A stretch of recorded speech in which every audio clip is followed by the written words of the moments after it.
बहुत पुराने समय की बात है। एक बहुत बूढ़ी औरत हाथ में छड़ी लिए जंगल के रास्ते से जा रही थी और खुद से कह रही थी, आज चाहे कुछ भी हो जाए, मैं अपनी मंजिल को प्राप्त करके ही रहूंगी। बुढ़िया चलते चलते एक बड़े से वृक्ष के पास पहुंचती है और कहने लगती है, हे जादुई छड़ी, मुझे इस वृक्ष के अंदर ले चलो।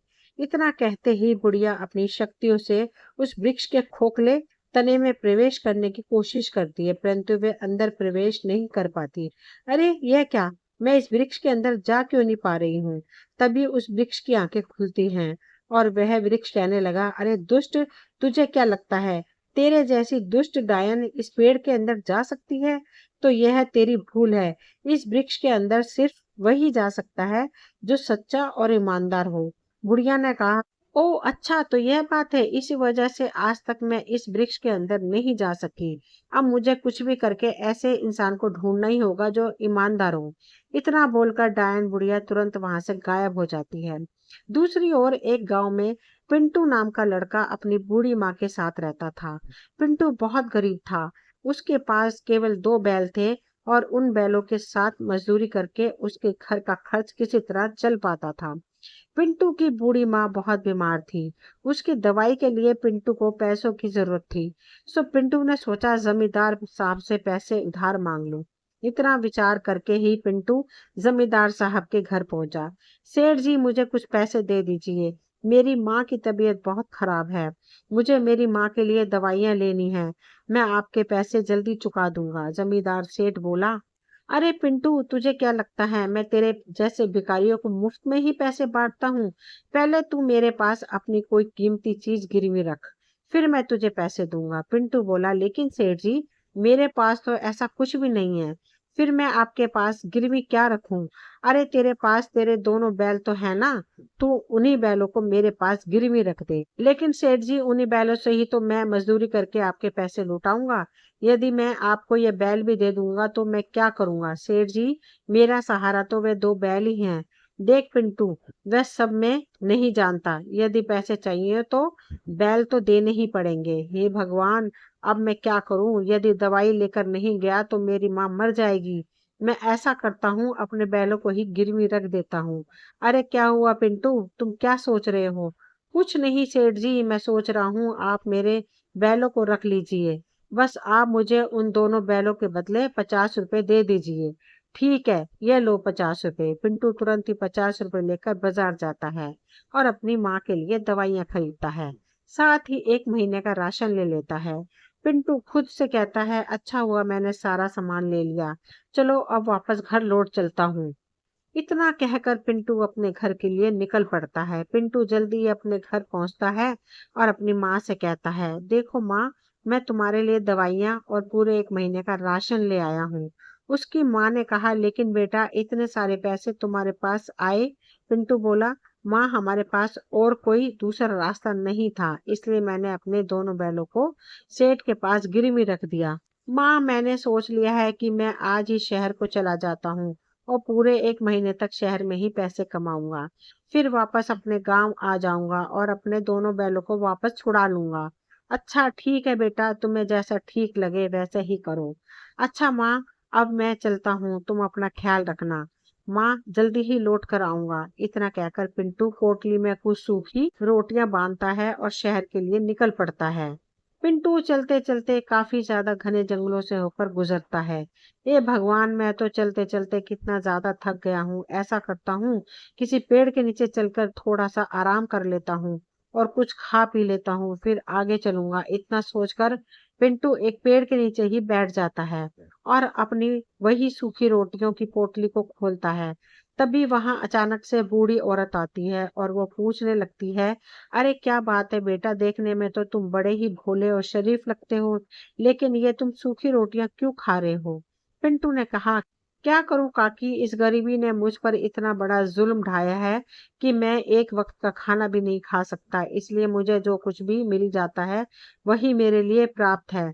अरे बेटा, यह तो बड़े ही दुख की बात है। वाकई गरीबी जीवन का सबसे बड़ा अभिशाप है। वैसे तुम जा कहाँ रहे हो? काकी, मैं शहर जा रहा हूँ ताकि कुछ पैसे कमा सकूं। यदि तुम मेरी बात मानो तो तुम्हें शहर जाने की कोई आवश्यकता नहीं पड़ेगी। तुम यहीं पर इतना सारा धन प्राप्त कर सकते हो जो तुमने कभी सपने में भी नहीं सोचा होगा। पिंटू चौंक गया। लेकिन इतना सारा धन यहाँ पर कैसे मिल सकता है? मैं कुछ समझा नहीं। बेटा, इसके लिए तुम्हें ज्यादा कुछ नहीं करना। तुम उस बड़े से वृक्ष को तो देख रहे हो? उसी वृक्ष में एक खोखला तना है। मैं तुम्हें अपने जादू से उस खोखले तने के भीतर भेजूंगी। उस पेड़ के अंदर एक गुफा है जिसमें 3 दरवाजे हैं। एक दरवाजे में तांबे के सिक्के हैं और दूसरे में चांदी के सिक्के हैं तथा तीसरे में सोने के सिक्के हैं। तुम्हें जो भी सिक्के चाहिए हो तुम अपनी मर्जी से ले सकते हो।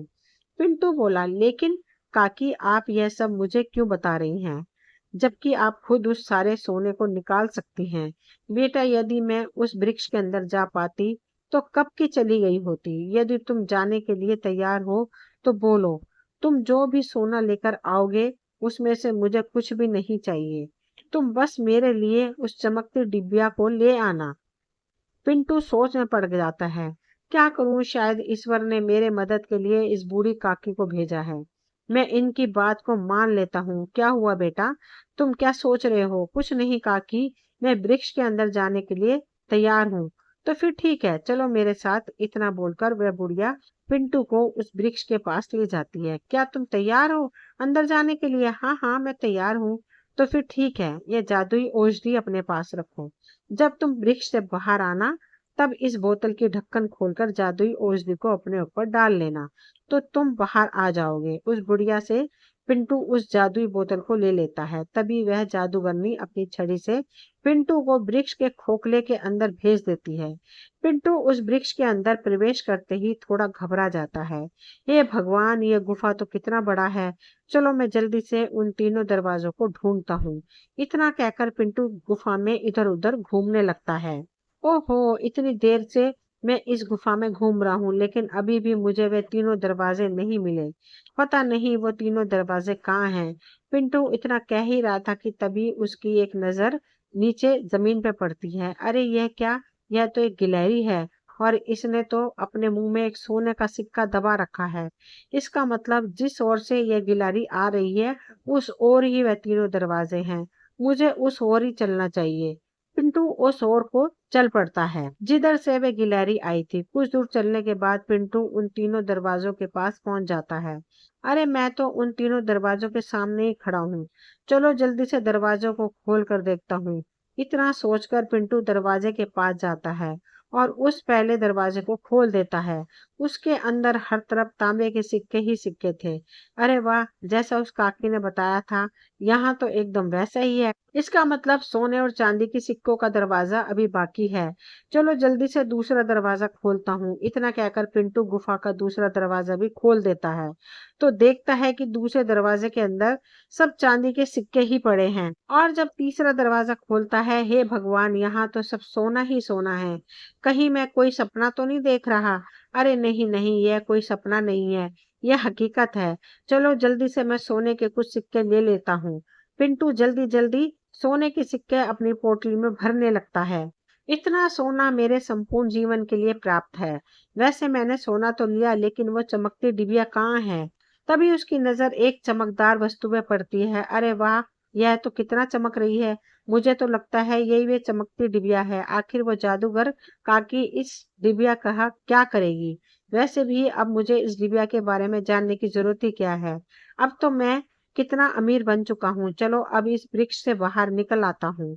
इतना कहकर पिंटू उस जादुई बोतल के ढक्कन को खोलकर उसमें भरी जादुई औषधि को अपने ऊपर डालता है और वो वृक्ष के बाहर आ जाता है।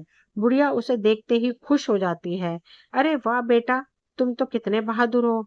जिस कार्य को कोई नहीं कर पाया वह तुमने कर दिखाया। लाओ लाओ, जल्दी से मुझे यह चमकती डिबिया दे दो। इतना कहते ही वह जादूगरनी उस चमकती डिबिया को ले लेती है। वैसे आप बुरा ना माने तो मैं आपसे एक बात पूछना चाहता हूँ। हाँ हाँ बेटा, पूछो। मैं बस ये जानना चाहता हूँ कि आखिर ऐसा क्या है इस डिबिया में जो आपने इस डिबिया को ही चुना। अरे बेटा, तू इस डिबिया के बारे में नहीं पूछ तो ठीक है। अच्छा, अब मैं चलती हूँ। इतना कहकर जादूगरनी गायब हो जाती है। वो बुढ़िया जादूगरनी एक राजमहल में पहुंचती है और वहां के राजा से कहती है, अरे दुष्ट राजा, तूने मुझे इस राज्य से बाहर निकाला था ना। देख, अब मैं फिर आ गई हूँ। अब तू मेरा कुछ भी नहीं बिगाड़ पाएगा। राजा ने अपने सैनिकों से कहा, सैनिकों, इस पागल जादूगरनी को पकड़ के ले जाओ और कारागार में डाल दो। तभी जादूगरनी उस चमकती डिबिया से कहती है, ए चमकती डिबिया, तू इस महल के सभी लोगों को सम्मोहित करके मेरा गुलाम बना दे। राजमहल के सभी लोग उस जादूगरनी के वश में हो जाते हैं। जादूगरनी खुश हो जाती है और कहने लगती है, आज से मैं हूँ इस राज्य की महारानी। आज से इस राज्य में सारे काम मेरी मर्जी के मुताबिक होंगे। और उसने वहां के राजा को कारागार में डाल दिया और खुद राज करने लगी। उधर दूसरी तरफ एक शिकारी शिकार ढूंढ रहा था। आज तो शिकार ढूंढते ढूंढते कितना समय गुजर चुका है, लेकिन अभी भी कोई शिकार दिखाई नहीं दिया। शिकारी ये सारी बातें सोचते हुए जा रहा था। तभी उसके कानों में कुछ आवाज आई। अरे, यह कैसी आवाज है? मुझे तो लगता है कोई जानवर है। चलो चलकर देखता हूँ। शिकारी चुपके से झाड़ियों के पीछे जाकर देखता है तो एक हिरन था। अरे वाह वाह, हिरन तो मिल गया। इतना कहकर शिकारी अपना धनुष बाण संभालता है और उस हिरन पर निशाना लगाता है और अपना तीर उस हिरन के ऊपर छोड़ देता है। तीर छूटते ही हिरन के शरीर में जा लगता है। तभी हिरन अपनी पूरी शक्ति के साथ वहां से भागता है। हिरन को भागता देख शिकारी भी उसके पीछे पीछे भागता है। हिरन भागते भागते एक किसान के खेत में जा गिरता है। जिस किसान के खेत में हिरन जा गिरा था वह किसान बहुत ही कपटी था। अरे वाह वाह, इतना बड़ा हिरन मेरे खेत में आ गिरा, आनंद ही आ गया। आज तो मेरी दावत हो ही गई है। इतना कहकर किसान उस हिरन को अपने कंधे पर उठा लेता है। तभी वहां पर वह शिकारी भी आ जाता है और किसान से बोलने लगता है, अरे भाई, ये शिकार तुम कहाँ ले जा रहे हो? ये शिकार तो मेरा है, इसको मैंने मारा है। किसान बोला, अरे नहीं भाई, ये शिकार मेरा है, क्योंकि ये शिकार मेरे खेत में आकर मरा है, तो इसलिए शिकार तो मेरा ही हुआ ना।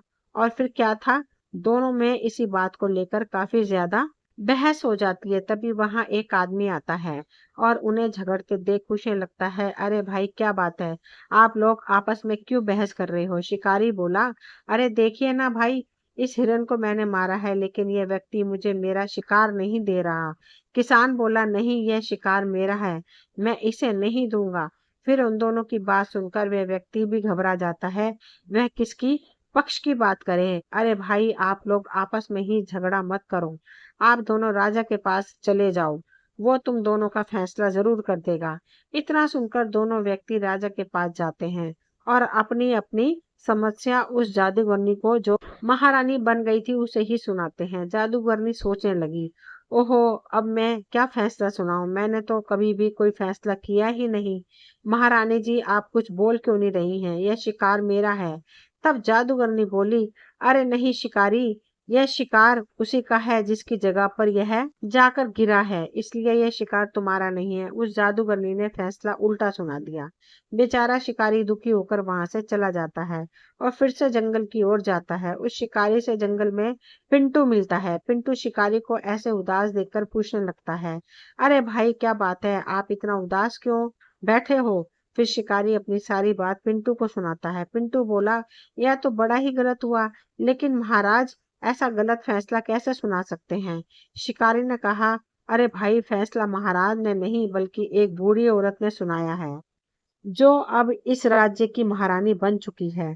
लेकिन महाराज के होते हुए दूसरी महारानी फैसला कैसे सुना सकती है?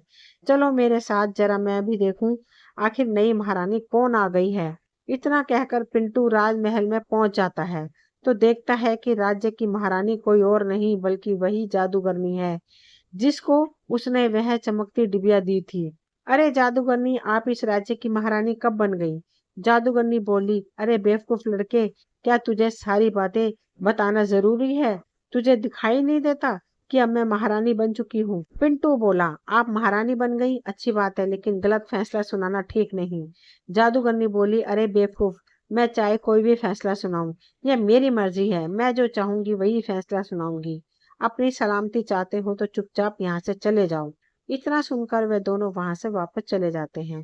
पिंटू अपने घर आ जाता है, लेकिन वो यही सोचता रहता है, आखिर ये डायन जादूगरनी इस राज्य की महारानी कैसे बन सकती है? मुझे इसका पता लगाना ही होगा। कहीं ऐसा तो नहीं वह जादूगरनी उस चमकती डिबिया की मदद से यह सब कुछ कर रही है। मैं ऐसा करता हूँ, उसी स्थान पर चलकर देखता हूँ, हो सकता है वहां कोई सबूत मिल जाए। पिंटू रात में ही उस स्थान के लिए निकल पड़ता है और उसी वृक्ष के पास जाकर कहता है, हे जादुई पेड़, मेरी मदद करो। तभी वहां से आवाज आती है, अरे भाई क्या बात है, तुम इस वृक्ष से क्या सहायता चाहते हो? पिंटू हैरान हो जाता है और इधर उधर देखने लगता है। तभी फिर आवाज आती है, अरे भाई, तुम इधर उधर क्या देख रहे हो? मैं तो पेड़ के ऊपर बैठा हूँ, मैं तो एक तोता हूँ। फिर पिंटू उस तोते को सारी कहानी सुनाता है। तोता फिर बोलने लगा, अरे भाई, उस जादूगरनी ने उस वृक्ष की चमकती डिबिया छीन ली है, इसलिए ये वृक्ष अपना सारा जादू खो चुका है। नहीं तोता, वे चमकती डिबिया मैंने ही उस डायन को दी है। क्या वो डिबिया तुमने उस डायन को दी है? लेकिन क्यों? अरे तुम्हें पता नहीं, वो जादूगरनी उस डिबिया की सहायता से विनाश ला सकती है। अरे तोता, मैं उस चमकती डिबिया की शक्तियों को नहीं जानता था, मुझसे बहुत बड़ी भूल हो गई। तोता, क्या इस मुसीबत का कोई उपाय नहीं है? उपाय तो वो डिबिया स्वयं है। यदि वो चमकती डिबिया मिल जाए और उस डिबिया को इस पेड़ के खोखले तने में डाल दिया जाए तो सब कुछ पहले जैसा हो जाएगा। लेकिन अब वो चमकती डिबिया हमारे हाथ लग नहीं सकती, क्योंकि मैंने उस डायन को ढूंढने की बहुत कोशिश की, लेकिन वह कहीं नहीं मिली। अरे तोता, मैं जानता हूँ कि वह डायन कहाँ है। वह डायन ही तो हमारे राज्य की महारानी बन बैठी है। अच्छा, तो वो डायन महारानी बनकर बैठी है? अरे भाई, चलो मेरे साथ उस महल में। लेकिन तोता, वहां तो सैनिकों का कड़ा पहरा है, हम पकड़े जाएंगे। भाई तुम चिंता ना करो, तुम महल के बाहर दूर खड़े रहना, मैं उड़कर जाऊंगा और उस चमकती डिबिया को उठाकर ले आऊंगा। इतना सोचकर दोनों चुपचाप उस डिबिया की तलाश में निकल पड़ते हैं। दोनों जल्दी ही उस महल के करीब पहुंच जाते हैं। तोते, यही वे महल है जिसके अंदर वह दुष्ट डायन रहती है। अच्छा ठीक है भाई, तुम यहीं पर रुको, मैं अभी आता हूँ। इतना बोलकर तोता महल की ओर उड़ जाता है। तोता महल की खिड़की के पास छिपकर डायन को देखता है। वो डायन कह रही थी, वाह वाह, इस डिबिया के कमाल तो मेरी सोच से भी ज्यादा है। मैं कल सुबह ही महारानी को फांसी पे चढ़ा दूंगी, तभी जाकर मेरे अपमान का बदला पूरा होगा। वैसे अब तो काफी रात हो चुकी है, चलो अब मैं सो जाती हूँ। वैसे भी कल का दिन मेरे लिए खास होने वाला है। इतना बोलकर दुष्ट डायन ने उस चमकती डिबिया को वहीं पर रखकर सो जाती है। तोता सोचता है, मुझे लगता है यह डायन अब सो चुकी है, चलो मैं जल्दी से इस डिबिया को उठाकर ले चलता हूँ, यही अच्छा मौका है। इतना सोचकर तोता उस चमकती डिबिया के पास जाता है और जल्दी ही उस डिबिया को अपनी चोंच में दबाकर वहां से उड़ जाता है और डिबिया पिंटू को दे देता है। ये लो भाई, तुम इस चमकती डिबिया को अपने हाथों से इस खोखले तने के भीतर डाल दो। इतना सुनते ही पिंटू जल्दी से वहां जाकर उस डिबिया को उस खोखले तने में डाल देता है। डिबिया मिलते ही वृक्ष की शक्ति वापस आ जाती है और वो वृक्ष बोलने लगता है, वाह वाह, पहले चमकती डिबिया को ले जाते हो और फिर उसे वापस करते हो, मैंने तुम्हारे जैसा इंसान तो नहीं देखा। पिंटू बोला, नहीं नहीं वृक्ष देव, यह डिबिया मैंने नहीं बल्कि उस डायन ने ली थी। देव वृक्ष, मैं चाहता हूँ कि आप उस दुष्ट डायन को इसकी सजा दें, क्योंकि वह डायन बहुत ही दुष्ट है। वृक्ष ने कहा, उस डायन के कर्मों की सजा अब राजा उसे खुद देगा, तुम फिक्र न करो। चमकती डिबिया वापस वृक्ष के पास जाते ही महल में समोन से सभी मुक्त हो जाते हैं। तभी कारागार में कैद राजा को देखकर सैनिक बोला, अरे महाराज, आपको इस कारागार में किसने डाला? आप रुकिए, मैं अभी आपको खोलता हूँ। राजा बाहर आते ही अपने शयन कक्ष में जाते हैं तो देखते हैं वहां वो डायन आराम से सो रही थी। अरे दुष्ट डायन, तू मेरे शयन कक्ष में क्या कर रही है? सैनिकों, इस दुष्ट डायन को ले जाओ और कारागार में डाल दो। राजा का आदेश होते ही सैनिक उस डायन को ले जाकर हमेशा हमेशा के लिए कारागार में डाल देते हैं और डायन का खेल खत्म हो जाता है। दोस्तों, ये कहानी यहीं तक थी। मुझे उम्मीद है आप सभी को पसंद आई होगी। अगर कहानी पसंद आई हो तो प्लीज चैनल को सब्सक्राइब करें, वीडियो को लाइक शेयर करें, कमेंट करें। मिलती हूँ अगली कोई नई कहानी लेकर। कहानी सुनने के लिए आप सभी का तहे दिल से शुक्रिया।